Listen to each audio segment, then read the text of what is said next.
Pay attention to the Saudi prince in white robes reading mockingly. His name is Abid. He just gathered his family to ridicule Christianity by reading from a Bible. Then he suddenly freezes, trembles uncontrollably, and collapses to his knees in prayer. My name is Abid. I was 28 years old on May 1st, 2012. Born into Saudi royalty with unlimited wealth and privilege, I lived in a world where servants bowed to my every command. That night changed everything when I tried to mock God. What happened next defied all logic and shattered my arrogant heart completely. I lived in a palace where servants bowed to my every command. From the moment I could walk, I was taught that I was different, special, chosen by Allah to rule over others.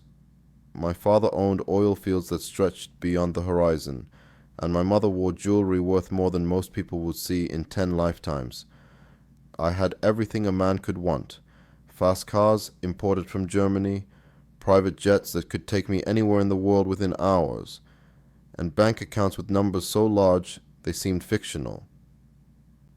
But wealth was just the beginning of my arrogance. I was raised to believe that our faith, Islam, was the only true path to God. Every morning I would watch the servants prostrate themselves for prayer, and I felt superior even to them. If I was above these devout Muslims, then certainly I was far above the followers of other religions. Christianity, in particular, seemed like a joke to me. How could anyone worship a man who claimed to be God, who died on a cross like a common criminal, who preached love and forgiveness instead of strength and conquest? My education only reinforced these beliefs. I studied at the finest universities, surrounded by professors who praised my intelligence and students who sought my friendship for my connections. I learned about world religions in my comparative studies courses, but only to understand how inferior they were to Islam.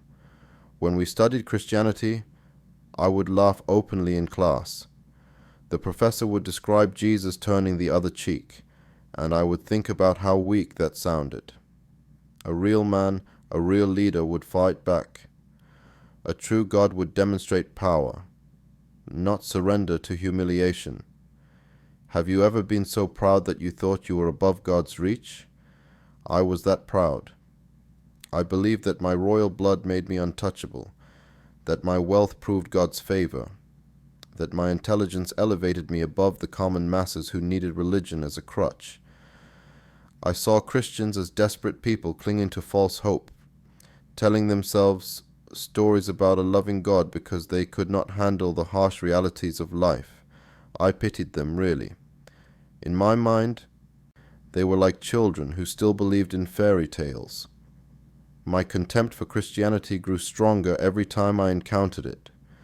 When Western businessmen came to meet with my father, they would sometimes mention their faith, and I would smile politely while internally mocking them.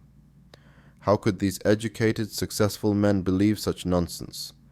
When I traveled to Europe and America for business or pleasure, I would see the grand cathedrals and beautiful churches, but I saw them only as monuments to human delusion.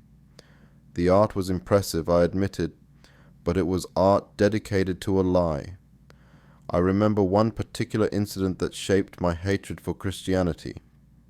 I was 25, traveling through Italy with friends when we visited the Vatican. As we walked through St. Peter's Basilica, I watched tourists and pilgrims kneeling in prayer, some with tears streaming down their faces. One old woman, probably a grandmother, was clutching a rosary and whispering prayers with such intensity that her whole body shook. I turned to my friend and whispered, "Look at these people. They are praying to statues and paintings. How is this different from the pagans our ancestors conquered?" We laughed quietly, feeling superior to these worshippers, but my arrogance went deeper than just religious superiority. I believed that my position as a Saudi prince made me inherently better than other people. When I walked into a room, conversation stopped. When I spoke, people listened with reverence, not because of my wisdom, but because of my title. I confused respect for my position with respect for my person, and it fed my ego until it became monstrous. I began to believe that I was chosen not just by birth, but by divine appointment to judge others, to determine what was true and what was false. This pride extended to how I treated the servants in our palace. While my parents at least maintained the pretense of Islamic humility, I made no such effort. I would snap my fingers to summon them, never saying please or thank you. I would change my mind about meals or travel plans without consideration for the work it caused them. In my mind, they existed to serve me, and their feelings or convenience were irrelevant. I was the prince, they were the subjects, and that was the natural order of things. My contempt for other religions became a source of entertainment for me and my social circle. At parties with other wealthy young Saudis, we would compete to see who could tell the most ridiculous story about Christians or Jews or Buddhists we had encountered. I became known for my particularly cutting observations about Christianity. I would describe the Christians I had met as weak, emotional, and intellectually inferior. My friends would roar with laughter when I imitated their prayers or mocked their beliefs about love and forgiveness. I studied the Bible briefly in university, but only to better understand how to attack it. I learned enough about Christian theology to identify what I saw as contradictions and weaknesses. The concept of the Trinity seemed absurd to me. How could one God be three persons? The idea of God becoming human was offensive to my understanding of divine majesty.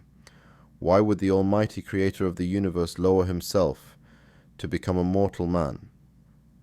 And the crucifixion was the ultimate proof of Christianity's falseness in my mind. What kind of God would allow himself to be tortured and killed by his own creation? Looking back now, I realize that my hatred for Christianity was really hatred for anything that challenged my pride.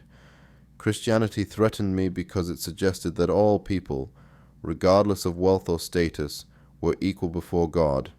It taught that the last shall be first, and the first shall be last, which was the opposite of everything I believed about myself and my place in the world. The Christian message of humility, service, and sacrifice contradicted every value I had been raised with. I was taught to rule, not serve. I was taught to take, not sacrifice. I was taught to be proud, not humble. It was a Tuesday afternoon, in late April, when everything began. I was walking through one of the guest quarters of our palace, inspecting some renovations that had been completed for an upcoming diplomatic visit. The workers had finished installing new marble flooring and gold-plated fixtures, and I was admiring the craftsmanship when something caught my eye on a side table near the window. There, sitting innocuously among some rolled architectural plans and a cup of cold tea, was a black leather book that I had never seen before. I picked it up with casual curiosity, expecting it to be some construction manual or perhaps a forgotten notebook from one of the workers. But when I opened the cover, my blood ran cold with disgust. There, printed in gold letters on the first page, were the words, Holy Bible. I nearly dropped it in revulsion. How had this contaminated object found its way into my family's palace? I held it away from my body as if it might infect me with its presence. Later that day, I discovered that the Bible belonged to James, a British contractor who had been overseeing the electrical work in the guest wing. He had apparently left it behind after finishing his morning devotions, something he did every day before starting work. When I confronted him about it, he apologized profusely and reached out to take it back, but something stopped me from returning it immediately. An idea was forming in my mind, a delicious opportunity that I could not pass up. I held the book like it was contaminated, laughing at its very existence as I turned it over in my hands. The leather cover was worn from use, and I could see little notes scribbled in the margins where this foolish man had tried to make sense of the nonsense within. The pages were thin and delicate, marked with yellow highlighting and small cross symbols drawn next to certain verses. It was obvious that James took this book seriously, that he actually believed the words written inside were divine truth. The thought made me laugh out loud. That evening, as I sat in my private study examining the Bible more closely, the perfect plan crystallized in my mind. Why should I simply return this book and let the opportunity pass? Here was a chance to provide my family with the most entertaining evening we had enjoyed in months. I could gather them together and read from this ridiculous book, showing them firsthand just how absurd Christian beliefs really were. It would be educational and hilarious at the same time. I began planning the evening like a theatrical performance. I would choose the most outrageous passages, the ones that claimed Jesus could walk on water, or turn water into wine, or raise people from the dead. I would read them with dramatic flair, changing my voice to emphasize how ridiculous they sounded. My family would laugh and applaud my wit, and we would all share in the superiority of our true faith over this obvious collection of fairy tales. The next day, I sent word to my family members that I wanted them to gather in the main family sitting room after dinner for a special presentation. I told my father that I had discovered something fascinating that would interest the whole family. I informed my mother that I had planned an evening of entertainment that would bring us all closer together. To my brother and sister, I hinted that they were in for a treat that would give us stories to tell for years to come. As the sun set on May 1st, 2012, I made my final preparations for what I expected to be a triumph of wit and wisdom. I selected the sitting room because it was our most formal space, decorated with the finest Persian rugs and golden ornaments that reflected our family's wealth and status. The room had a large circular seating area with plush cushions arranged in traditional style, perfect for gathering the family around me as I performed my demonstration. I placed the Bible carefully on the ornate wooden table in the center of the room, positioning it so that everyone could see the ridiculous book that would be the source of our amusement. I had already marked several pages with small pieces of paper, identifying the passages that I thought would be most entertaining to read aloud. I had chosen stories about Jesus walking on water, feeding thousands of people with a few fish and loaves of bread, and claiming to be the Son of God. Each story seemed more preposterous than the last. Tonight, I told them when they began to arrive, I would show them how ridiculous these Christian beliefs truly were. I explained that I had discovered this book of Christian mythology, and thought it would be educational for all of us to examine it together. We could learn about the strange ideas that influence so much of the Western world, and we could appreciate even more deeply the wisdom and truth of our own Islamic faith by contrast. My father arrived first, settling onto his usual cushion with the dignity befitting the head of our household. He looked curiously at the Bible on the table but said nothing, trusting that I had planned something worthwhile. My mother joined us next, her jewelry catching the light from the crystal chandelier above, as she gracefully arranged herself on her favorite silk cushion. She smiled at me with the indulgent affection she had shown since I was a child, ready to enjoy whatever entertainment I had prepared. My brother came in laughing with my sister about something that had happened during the day, both of them young and eager for distraction. They noticed the black book immediately and began speculating about what I had planned. When they realized it was a Bible, their expression shifted to amused anticipation. They knew my opinions about Christianity and expected that I was about to deliver a particularly clever critique of this foreign religion.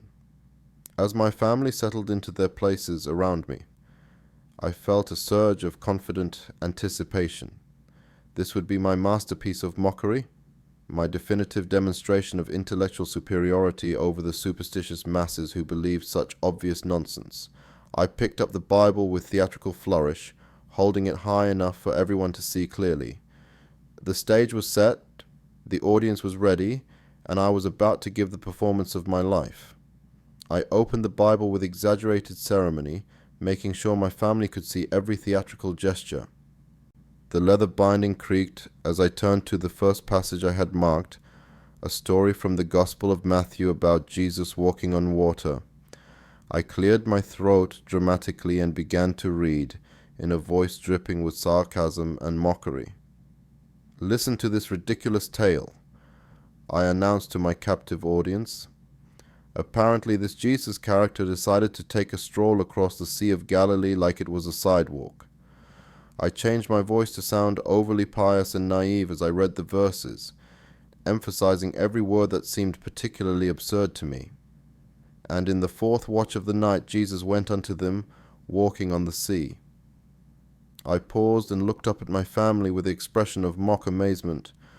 "Walking on water? Can you imagine anything more preposterous?"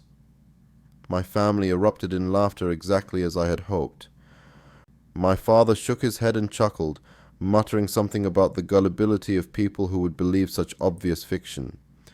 My mother covered her mouth with her hand, trying to contain her giggles at my theatrical performance. My brother and sister were less restrained, laughing openly and encouraging me to continue with gestures and applause. Emboldened by their response, I flipped to another marked passage, this one about Jesus feeding 5,000 people with just 5 loaves of bread and 2 fish.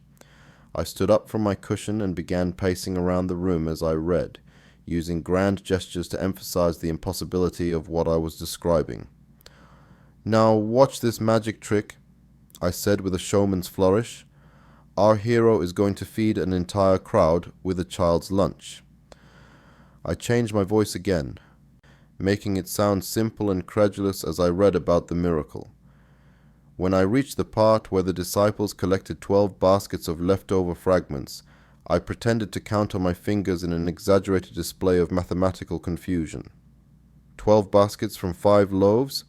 Even my sister's mathematics tutor could solve that equation. The room filled with renewed laughter as my sister playfully threw a small cushion at me in mock offense. I felt so intelligent, so superior to these simple Christian stories that millions of people somehow took seriously. Every laugh from my family fed my pride and encouraged me to become even bolder in my mockery. I was putting on quite a show, changing my voice to sound alternatively naive, pompous, or mystical depending on which aspect of the story I wanted to ridicule. The Bible felt light in my hands, just a collection of paper and ink that represented humanity's desperate need to believe in something greater than themselves. My confidence grew with each passage I read and each burst of laughter from my audience. I moved on to the story of Jesus turning water into wine at a wedding in Cana, describing it as the world's first case of religious fraud. "Imagine showing up to a wedding and the host runs out of wine," I said with mock concern. "No problem. Just call the local miracle worker to turn the bathwater into vintage grape juice." I mimed drinking from an invisible cup and making exaggerated faces of disgust, suggesting that the wine probably tasted like the dirty water it had been moments before. But it was when I reached the parables that I truly hit my stride as a performer. The story of the Good Samaritan became, in my telling, a naive fairy tale about a world where strangers help each other without expecting anything in return. "Listen to this fantasy," I said, shaking my head in disbelief. "A man gets robbed and beaten, and instead of his own people helping him, some random foreigner stops to bandage his wounds and pay for his medical care. Who writes this stuff? Someone who has clearly never lived in the real world." The parable of the prodigal son received even harsher treatment.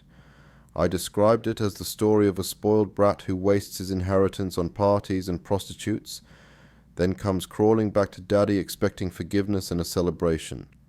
"The moral of this story," I announced with theatrical authority, "is that being irresponsible and selfish will be rewarded with a feast in your honor." What kind of lesson is that for children? My family was thoroughly entertained by now, and I was feeling like the most clever person who had ever lived. Every joke landed perfectly. Every sarcastic observation drew appreciative laughter. Every mocking gesture was met with nods of agreement. I felt like I was performing a public service, exposing the ridiculous foundations of a religion that somehow commanded the devotion of billions of people around the world. Then I decided to tackle the crown jewel of Christian absurdity, the crucifixion and resurrection. I had saved this for last because I knew it would be my most devastating critique. Here was the central claim of Christianity, the event that the entire faith rested upon, and it was so obviously impossible that even children should be able to see through it. I turned to the Gospel of Luke and began reading about Jesus' arrest and trial with even more dramatic flair than I had used for the earlier stories. I made Pontius Pilate sound like a reasonable administrator trying to deal with a delusional criminal, and I portrayed Jesus as a confused man who had started believing his own publicity. When I reached the crucifixion scene, I described it as the predictable end for someone who had been causing trouble and making impossible claims about his own divinity. But it was the resurrection that I planned to demolish completely. I was preparing to read about the empty tomb and the claims that Jesus had risen from the dead when I decided to make my most bold statement yet. I stood up in the center of our family circle, holding the Bible high above my head like a trophy, and announced with supreme confidence, "Now we come to the most ridiculous claim of all. These Christians actually believe that their dead leader came back to life 3 days later. Watch how they try to make this sound believable." I opened to the passage in Luke chapter 24, where the women discover the empty tomb, ready to deliver what I was certain would be my most devastating performance yet. The Bible felt perfectly normal in my hands, just leather and paper containing the desperate fantasies of ancient people who could not accept that death was final. I looked down at the page, drew in a breath to begin my final triumphant mockery, and started to read the words that would change my life forever. I began reading from Luke chapter 24, with the same mocking tone I had used throughout the evening, but something was different from the very first word. The Bible, which had felt like ordinary leather and paper just moments before, suddenly became unusually warm in my hands. At first I thought it was just the heat from the room, or perhaps my own body temperature rising from the excitement of performing, but the warmth was distinctly localized to the book itself, as if it were generating its own heat from within. But upon the first day of the week, very early in the morning, they came unto the sepulchre, bringing the spices which they had prepared. I read, trying to maintain my sarcastic delivery, but my voice already sounded less confident than it had moments before. The warmth in the book was growing more noticeable, spreading from the binding into my palms and fingers. I glanced down at the pages and nearly dropped the Bible in shock. The black ink on the white pages had begun to emit a soft golden light that seemed to pulse gently with each word I spoke. It was not bright enough to illuminate the entire room, but it was unmistakably supernatural, unlike anything I had ever seen or could explain. I blinked hard several times, thinking that perhaps the chandelier above was reflecting off the pages in some unusual way, but the glow remained steady and impossible to rationalize away. My hands began trembling uncontrollably, but not from fear or nervousness. It felt as though a gentle electrical current was flowing through the Bible into my body, not painful, but overwhelming in its intensity. I tried to steady my grip on the book, but the trembling only grew worse as I continued reading. "And they found the stone rolled away from the sepulchre, and they entered in, and found not the body of the Lord Jesus." The temperature in our luxurious sitting room, which had been pleasantly warm from the spring evening, suddenly dropped noticeably. I could see my brother pulling his light jacket closer around his shoulders, and my sister rubbing her arms as if she had felt a sudden chill. But the Bible in my hands continued to radiate warmth, creating an impossible contrast that made no logical sense. The book was becoming warmer while everything around it grew cooler. I tried to continue my mocking performance, but my voice was changing without my permission or control. The sarcastic tone I had been using all evening was replaced by something more serious, more reverent, as if the words themselves were forcing me to treat them with respect. And it came to pass, as they were much perplexed thereabout, behold, 2 men stood by them in shining garments. My family had stopped laughing. I could see them leaning forward with expressions of concern and confusion, but they seemed far away, as if I were viewing them through a thick glass wall, My mother was pointing at the Bible in my hands, her mouth open in silent amazement. My father was rising from his cushion, his face showing the kind of alarm I had never seen in him before. My brother and sister were backing away from me, their earlier laughter replaced by obvious fear. Tears began flowing from my eyes involuntarily, streaming down my cheeks in a steady flow that I could not stop or control. I was not sad or emotional in any way that I could identify, but the tears continued as if my body was responding to something my mind had not yet comprehended. I tried to wipe them away with my shoulder while still holding the glowing Bible, but they were replaced immediately by fresh tears that seemed to come from some deep well inside me.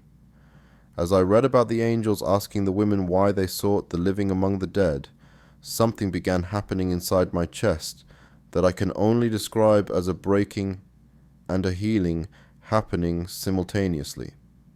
It was as though my heart, which had been frozen in pride and arrogance for 28 years, was cracking open like ice in springtime. But instead of pain, the breaking brought a warmth that spread through my entire body, more intense than the heat coming from the Bible, but somehow connected to it. He is not here, but is risen. Remember how he spake unto you when he was yet in Galilee, saying, The Son of Man must be delivered into the hands of sinful men, and be crucified, and the third day rise again. As I spoke these words, they seemed to take on a weight and reality that pressed down on me with the force of absolute truth. This was not fiction or mythology or wishful thinking. This had actually happened. Jesus Christ had actually died and risen from the dead, and somehow, in ways I could not understand, I knew it with more certainty than I had ever known anything in my life.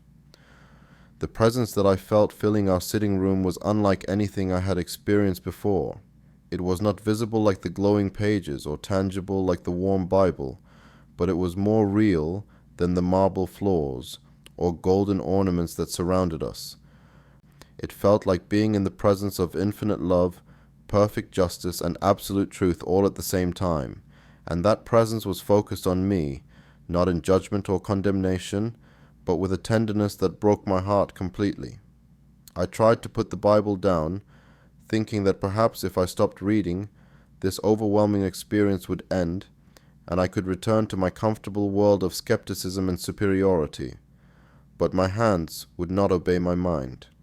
It was as though the book had become part of me, or perhaps I had become part of it. I could not stop reading any more than I could stop breathing or make my heart stop beating. And they remembered his words, and returned from the sepulchre, and told all these things unto the 11 and to all the rest.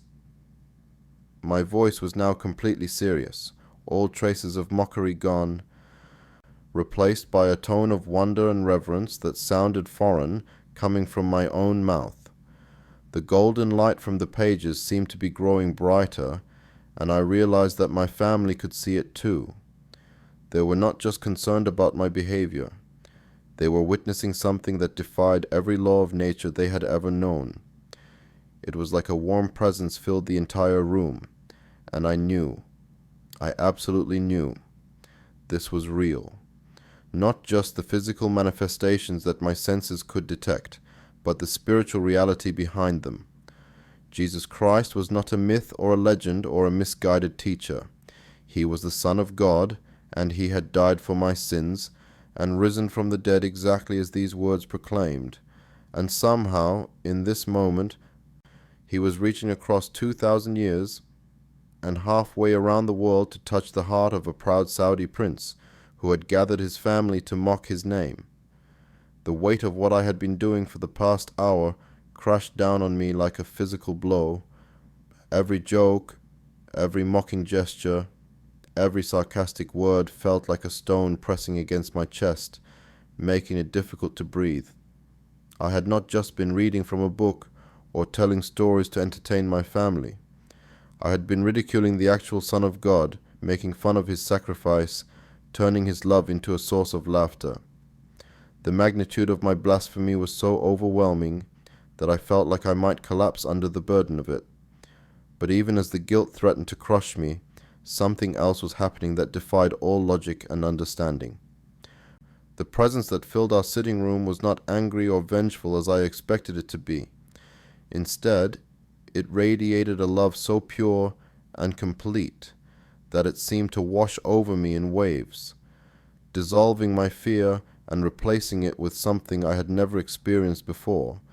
It was as though Jesus Christ himself was standing in our room, looking at me with eyes full of compassion rather than condemnation, offering forgiveness before I had even thought to ask for it. I felt Jesus' love washing over me, and it broke my proud heart completely. Every wall I had built around myself, every defense I had constructed to protect my ego, every justification I had created for my superiority crumbled in an instant. The arrogance that had defined my entire identity was stripped away, leaving me naked and vulnerable before a God whose love was greater than anything I could have imagined. I was a proud prince who had spent his life looking down on others. But in that moment, I felt smaller than the humblest servant in our palace. The Bible was still glowing in my hands, still radiating warmth that seemed to flow directly into my heart, but I could no longer stand upright. My knees buckled, and I found myself sinking toward the floor as if an invisible weight was pulling me down.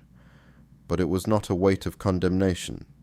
It was the weight of absolute truth, the undeniable reality of who Jesus was and what he had done for me personally.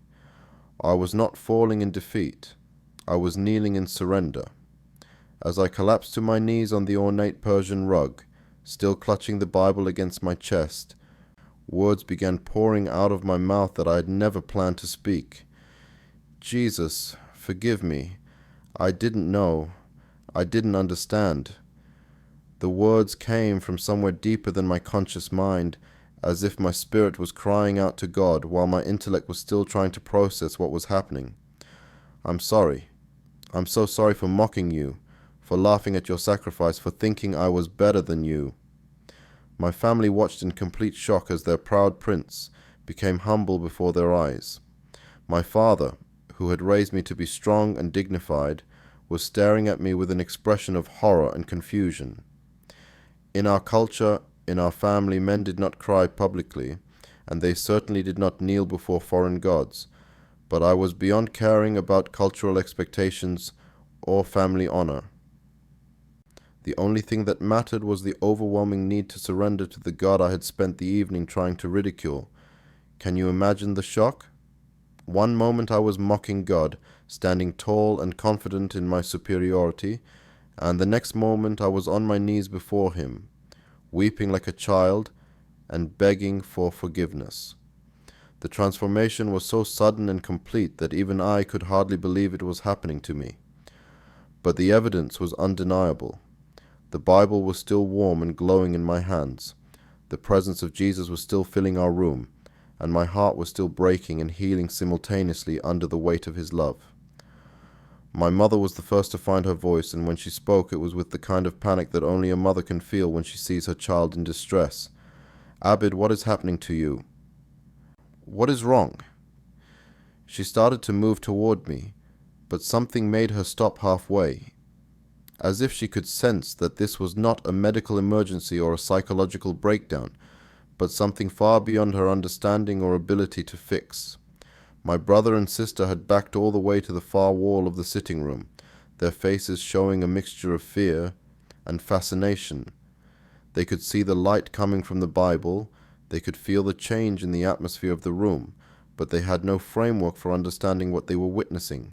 In their minds, their older brother had somehow become possessed or had suffered a complete mental collapse. The idea that he might be encountering the living God was too far outside their worldview to even consider. My father's reaction was the most painful for me to witness. His face showed not just confusion but betrayal, as if I had personally violated everything he had taught me and everything our family stood for. "Stop this nonsense immediately," he commanded in the voice he used when addressing servants who had displeased him. "Get up from the floor and put that book away. This behavior is unacceptable for a member of our family." but I could not obey him even if I had wanted to. The Bible seemed to have become part of me, and I was overwhelmed by a compulsion to continue reading, to learn more about this Jesus who had just revealed himself to me in such an undeniable way. I looked up at my father with tears streaming down my face and tried to explain what was happening, but the words that came out were nothing like what I had planned to say. Father, he is real. Jesus Christ is real, and he just showed me the truth about who he is. My voice was shaking with emotion, but underneath the trembling was a certainty that surprised me with its strength. I know this seems impossible. I know this goes against everything we believe, but I cannot deny what just happened to me. God himself just spoke to my heart. The room fell silent, except for the sound of my continued weeping and the barely audible whisper of pages turning as a light breeze from the air conditioning moved through the Bible in my hands. My family stared at me as if I had become a stranger, as if the person they had known and loved for 28 years had been replaced by someone they did not recognize. And in a way, they were right. The proud, arrogant prince who had gathered them to mock Christianity was gone forever, and in his place knelt a broken man who had just encountered the love of God. One moment I was mocking God, the next I was surrendering to him, and the distance between those two realities was measured not in time, but in the infinite grace of a Savior who pursued even his enemies with relentless love. The immediate aftermath of my conversion was unlike anything I could have prepared for. As the supernatural presence gradually faded from our sitting room, and the Bible's glow dimmed back to ordinary black ink on white pages, my family was left to grapple with what they had witnessed. The silence that followed was deafening. Nobody knew what to say or how to process what had just happened to their son, their brother, their prince who had been transformed before their very eyes. My father was the first to break the silence, and his words cut through me like a blade. This is not our way, Abid. This is not who we are. His voice carried a mixture of disappointment and barely controlled anger that I had never heard directed at me before. You have been deceived by some kind of trick, some psychological manipulation. No son of mine bows down to the God of our historical enemies. But even as he spoke, I could see uncertainty in his eyes. He had witnessed the same supernatural events that I had experienced, seen the same unexplainable light emanating from the Bible, felt the same presence that had filled our room. His rational mind was trying to find alternative explanations for what had happened, but his heart knew that he had encountered something beyond the natural world. The conflict between what he believed should be possible and what he had actually seen was written across his face. My mother's reaction was different but equally painful. She approached me with the cautious concern of someone trying to help a person who might be having a mental health crisis. My son, you are exhausted from too much work, too much stress. This is not real. Tomorrow morning you will feel better, and we will never speak of this night again. Her voice was gentle but firm, the voice she had used when I was a child and had woken up from nightmares. She wanted to protect me from what she saw as a delusion that threatened to destroy my life. The weight of their rejection pressed down on me, but it could not diminish the certainty that burned in my heart. I had encountered the living God, and no amount of family pressure or cultural expectation could make me deny that reality. I understand how this must look to all of you, I said, still kneeling on the floor with the Bible in my hands. I know this goes against everything we have been taught, everything our family believes, but I cannot lie about what just happened to me. Jesus Christ revealed himself to me, and my life will never be the same. My brother and sister exchanged worried glances, clearly convinced that I had suffered some kind of psychological breakdown. My sister, who had always been close to me, knelt down beside me with tears in her eyes. Brother, please come back to us. Whatever is happening to you, we can fix it. We can get you help. We can make this go away. Just tell us that you do not really believe this Christian nonsense." But I could not give her the reassurance she was looking for. The truth had taken root in my heart so deeply that trying to deny it would have been like trying to deny my own existence. I lost almost everything that night, I told her honestly, but I gained eternal life. I know that sounds crazy to you right now, but someday I hope you will understand. The days and weeks that followed were the most difficult of my life up to that point.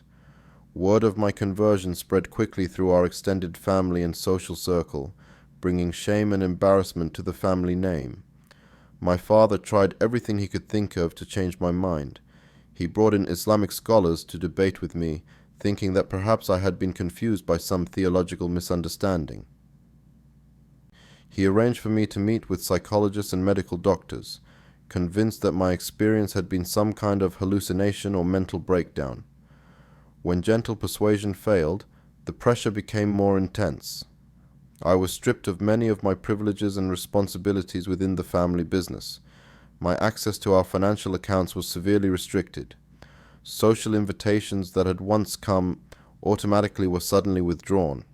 Friends and relatives who had once sought my company now avoided me, as if my new faith might be contagious. Living as a secret Christian in Saudi Arabia became a daily exercise in careful balance and constant prayer. I could not openly practice my new faith without putting my life in serious danger, so I learned to worship in private, to pray silently, to study the Bible in hidden moments when no one was watching.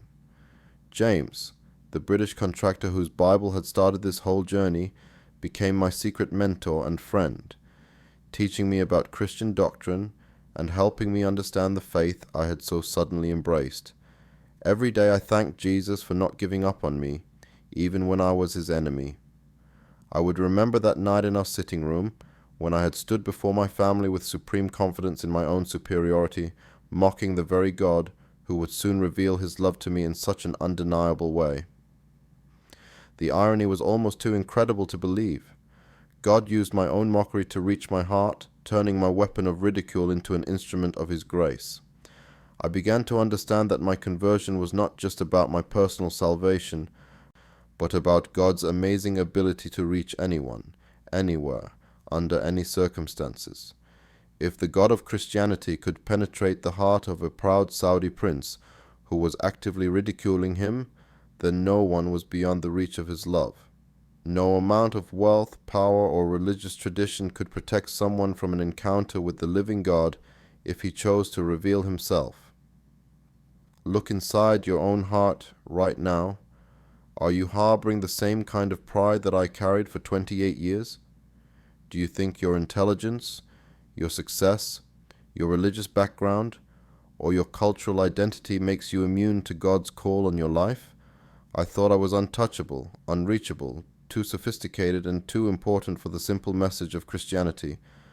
But God met me exactly where I was, in my arrogance and my mockery. And he transformed my heart in a single moment. I may have lost my earthly kingdom, but I gained a heavenly one, and that trade was worth everything. The palaces and servants and bank accounts that once defined my identity now seem like toys compared to the relationship I have with Jesus Christ. The family approval and social status that I sacrificed for my faith were temporary treasures that would have turned to dust eventually anyway.